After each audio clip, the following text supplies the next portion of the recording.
Mr. Vernon Dursley had been woken in the early hours of the morning by a loud hooting noise from his nephew Harry's room. "Third time this week," he roared across the table. "If you can't control that owl, it'll have to go." Harry tried yet again to explain. "She's bored," he said. "She's used to flying around outside. If I could just let her out at night—" "Do I look stupid?" snarled Uncle Vernon, a bit of fried egg dangling from his bushy moustache. "I know what'll happen if that owl's let out." He exchanged dark looks with his wife, Petunia. Harry tried to argue back, but his words were drowned by a long, loud belch from the Dursleys' son, Dudley. "I want more bacon." "There's more in the frying pan, sweetums," said Aunt Petunia, turning misty eyes on her massive son. "We must build you up while we've got the chance. I don't like the sound of that school food." "Nonsense, Petunia. I never went hungry when I was at Smeltings," said Uncle Vernon heartily. "Dudley gets enough, don't you, son?" Dudley, who was so large his bottom drooped over either side of the kitchen chair, grinned and turned to Harry. "Pass the frying pan." "You've forgotten the magic word," said Harry irritably. The effect of this simple sentence on the rest of the family was incredible. Dudley gasped and fell off his chair with a crash that shook the whole kitchen. Mrs. Dursley gave a small scream and clapped her hands to her mouth. Mr. Dursley jumped to his feet, veins throbbing in his temples.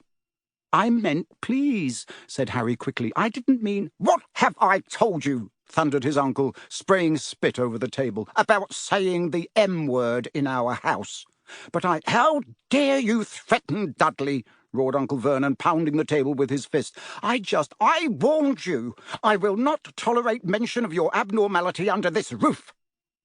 Harry stared from his purple-faced uncle to his pale aunt, who was trying to heave Dudley to his feet. "All right," said Harry, "all right."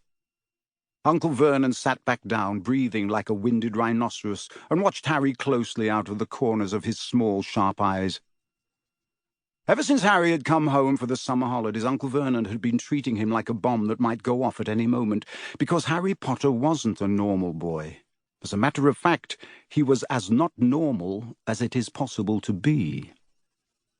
Harry Potter was a wizard fresh from his first year at Hogwarts School of Witchcraft and Wizardry, and if the Dursleys were unhappy to have him back for the holidays, it was nothing to how Harry felt. He missed Hogwarts so much it was like having a constant stomachache.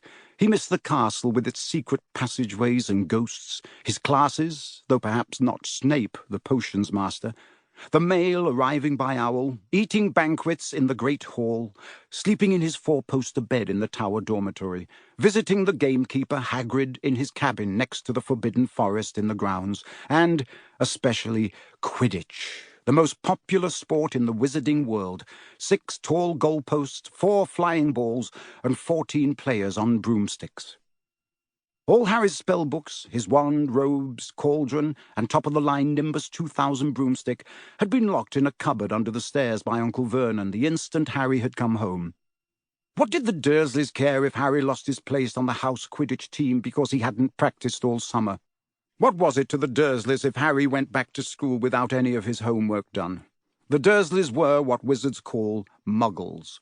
Not a drop of magical blood in their veins, and as far as they were concerned, having a wizard in the family was a matter of deepest shame.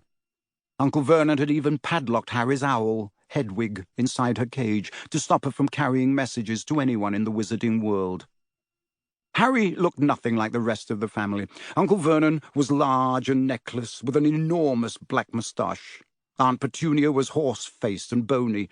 Dudley was blonde, pink, and porky.